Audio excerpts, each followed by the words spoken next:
Yo, what's up guys, welcome back to another video. This is a reaction to the top 10 best Southern United States dishes and foods.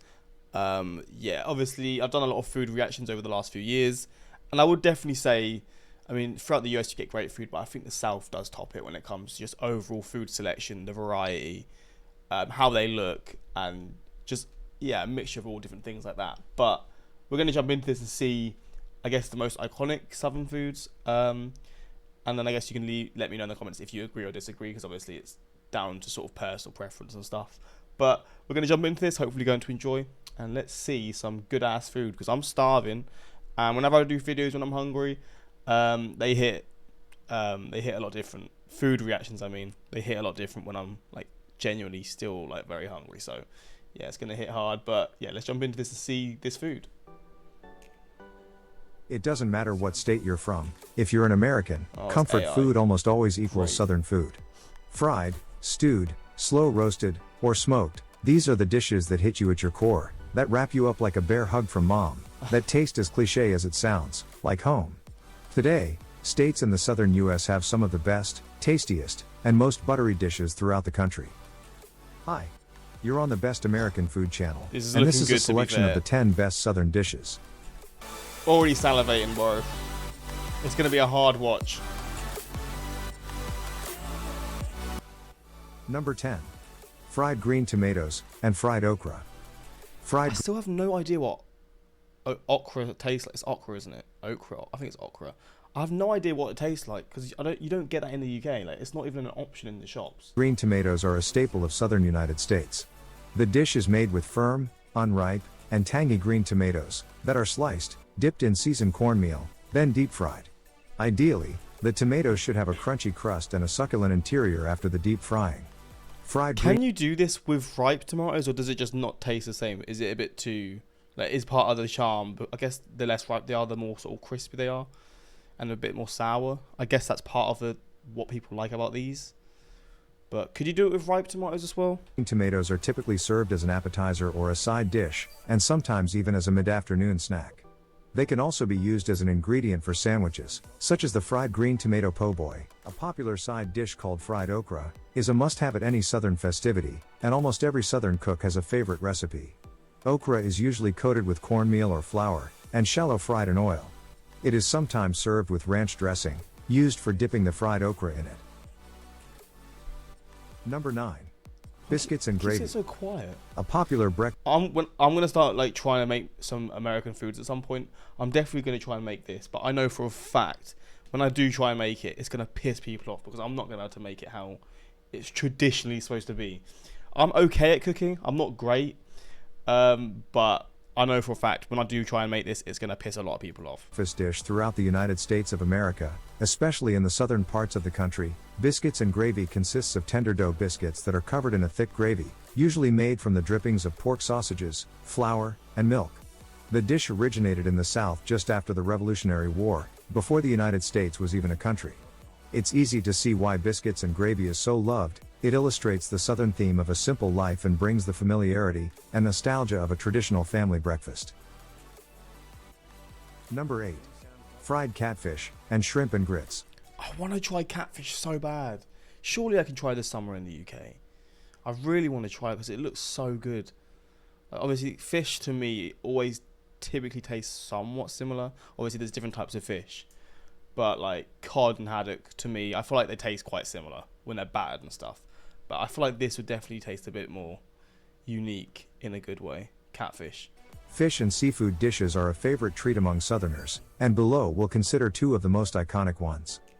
Fried catfish, or Southern fried catfish, is a traditional fish specialty from the American South. Catfish fillets are first soaked in buttermilk, and then rolled in cornmeal mixture before they are deep fried in hot oil. The cornmeal crust gives the fish a unique flavor and nice crispiness on the outside, while remaining tender and moist on the inside. Fried catfish is traditionally served alongside cornmeal dumplings, known as hush puppies, tartar sauce, coleslaw, and sometimes fried pickles. This beloved southern fish dish is available in numerous fish fry eateries in the South. What started as a simple fisherman's dish made with shrimp cooked in bacon grease, then served over creamy grits, is today a cult southern dish. Today, there are numerous variations of the dish found throughout the South, with added hot spices, barbecue sauces, tomatoes, and fried eggs. The dish is so popular that each September, there is the annual Shrimp and Grits Festival held on Jekyll Island in Georgia. Number Jekyll 7. Island? Chicken fried steak. Oh, hell One yeah. of the staples of... I've kind of had this before, but it was Venice. And it's not called chicken fried steak, it was just Venice. No, sorry, it wasn't in Venice. It was venison. It was in Austria. What did I say? Venice. Oh, my days. So it is technically... technically similar. It was... veal. No, it was veal. No, it wasn't venison. Yeah, it was veal. Schnitzel. So it's kind of similar. And it was great. So I assume it tastes like that a bit, but probably it's American sort of style. The southern U.S. cuisine called chicken fried steak contains no chicken at all, contrary to what one might think upon seeing the name of the dish. It consists of a thin, breaded, and fried cut of beef that is traditionally served with a side of mashed potatoes and drizzled with cream gravy. The dish got its name due to the fact that the method of preparation is very similar to that of fried chicken. In the old days, the cut of beef was inexpensive and tough, usually round steak, but today many restaurants use more expensive cuts such as tenderloin and ribeye. What started as making use of meat of questionable quality, evolved into a unique southern delicacy, a perfect combination of meat, grease, and batter. Fairs. Number 6. Chili con carne. Although some may I love chili con carne. I absolutely love chili con carne. Although, chili con carne with avocado. That seems like an interesting mix. think that chili con carne is an authentic Mexican dish, it is actually an original American dish, made only in a few places in Mexico in order to cater to the tourists.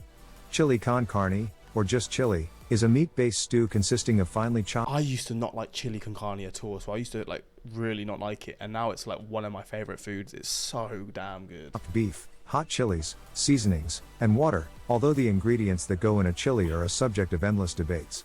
Purists insist that there are no tomatoes or beans in a real chili, although many others beg to differ. What? Today, this southern dish is a wildly popular dish throughout America, with variations such as Tex-Mex, New Mexico, and Cincinnati chili.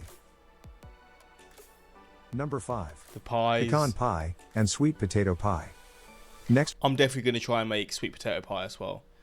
I'll try and make pecan pie as well, but I don't know if I'll like it as much. I don't mind them. They're not my favourite, but I feel like with this it'd probably be quite good. But sweet potato pie is something that I really want to try because I love sweet potatoes, and I can sort of see how it would work because sweet potatoes are so damn sweet. It's in the name, but I just don't know how it would actually be as like a cake. It'd be such a weird and new sort of flavour for me to try. we have two of the South's most popular desserts. One of the hallmarks of traditional Southern cuisine is the classic pecan pie. It consists of a thin pastry crust that is topped with a mixture of eggs, butter, flour, a sweetener such as brown sugar, syrup, or molasses, and a handful of halved or chopped pecans. When baked, pecan pie should have the consistency of a thick, silky custard with a pronounced caramel taste. When it initially appeared in written form at the end of the 19th century, it was mostly associated with the American South, but today it represents an authentic American dessert, traditionally prepared on Thanksgiving Day. Sweet potato pie is a traditional pie with origins in the southern parts of the United States of America, and it's especially popular in North Carolina.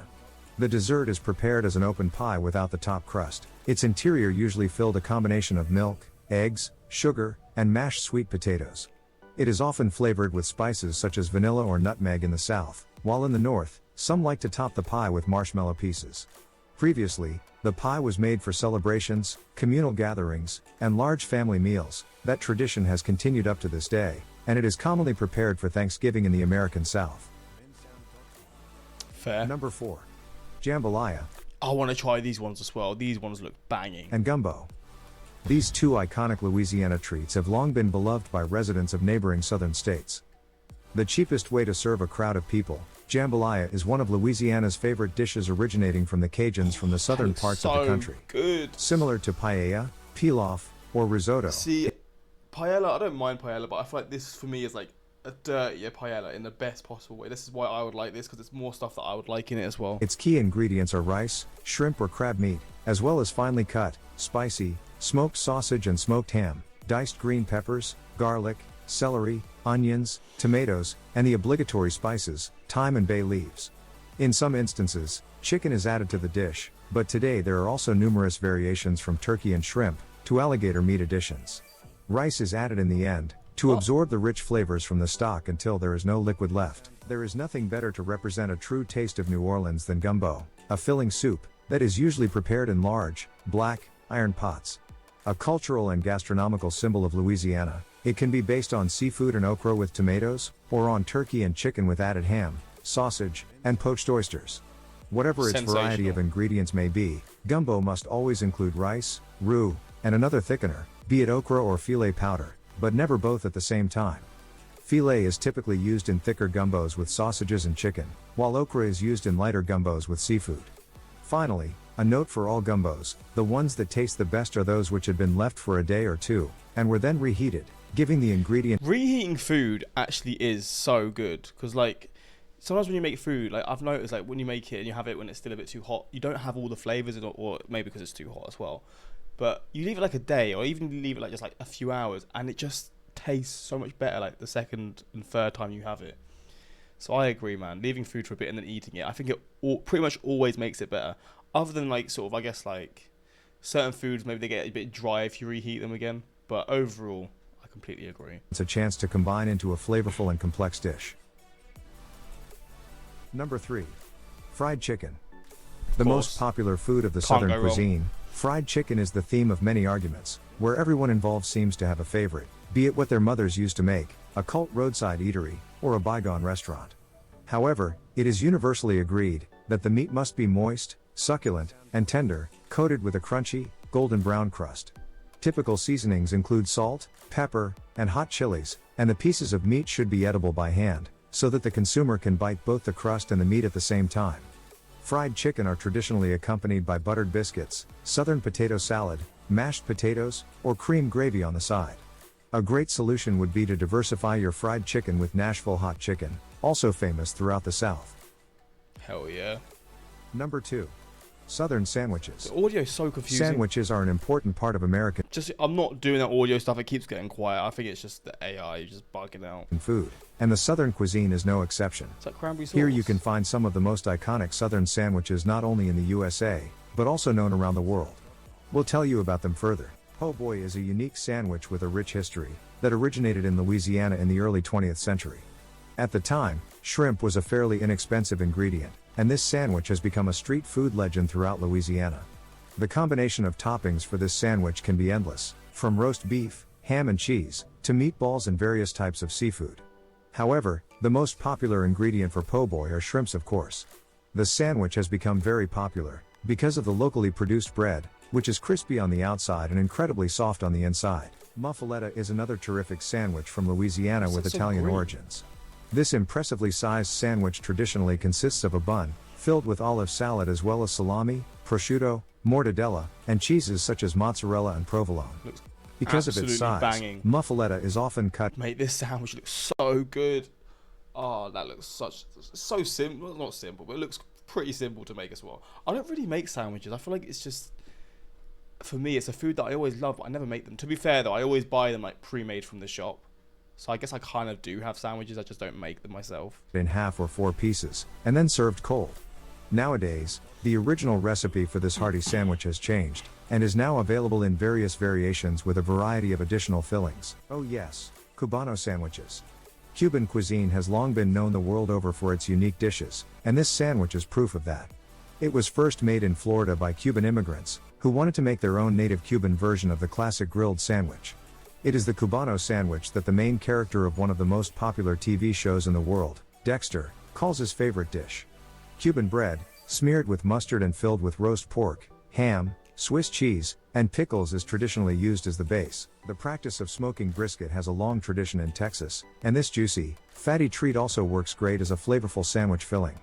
Texas brisket sandwiches can be considered more of a concept than a recipe. Various toppings and sorts of bread can be used. These brisket sandwiches, oh mate, oh my days, they're so, these are probably the best looking sandwiches I've ever seen. These brisket sandwiches. But the undisputed star remains the slow smoked brisket, whether chopped or sliced. It can be tucked between slices of bread or piled on a toasted bun, served on its own or drenched in sauce, and garnished with toppings such as cheese, pickles, and onions, whatever the combination. The fatty brisket meat with a smoky crust guarantees a mouth-watering perfection in each bite. Number 1. Barbecue. Of course. Barbecue Can't go is wrong. the iconic southern food that has made American cuisine famous around the world. Varieties of barbecue are greatly linked to geography with styles, varying wildly from north to south, and east to west. In eastern North Carolina, the hog is slowly cooked over coals and doused for hours in a spicy sauce. In western North Carolina, Lexington-style barbecue is king with slowly cooked pork shoulders. Texas barbecue replaces pork with tender beef briskets, while Kentuckians like to slowly cook mutton in Worcestershire sauce. Louisiana barbecue differs from all the rest, as the pulled meat served in a soft bun with slaw comes from a suckling pig. Similarly, in South Carolina, pulled pork is drizzled with a mustard and vinegar sauce, while in Kansas the barbecue pork is served on bread with a sauce based on tomatoes and molasses. Traveling to Memphis, one can find barbecued pork ribs with a flavorful, spicy crust achieved by a special dry rub seasoning. In Florida, barbecue is roasted from a whole suckling pig marinated in Cuban seasonings. More than just a cooking technique, barbecue is a subculture of its own with rivalry between neighboring states, and contests for titles at numerous competitions throughout the South. What's your favorite? Mate, these foods are so good, bro. God bless America for these foods, man. So good. Just looking at this food makes me happy. Just looking at it makes me happy and just like in awe, let alone tasting it. Yeah, hopefully you guys enjoyed this reaction. Thank God to America for food, or for your food, but specifically thank God to the southern US states, because you've definitely leveled it up. But yeah, this food's great, and I will try this stuff one day. I want to try and do some videos of me making some foods and also trying some foods. I do want to do that stuff, so I'm going to try and get sort of the time to do it over the next few months. But yeah, hopefully you enjoyed, and until next time, like, subscribe, and peace.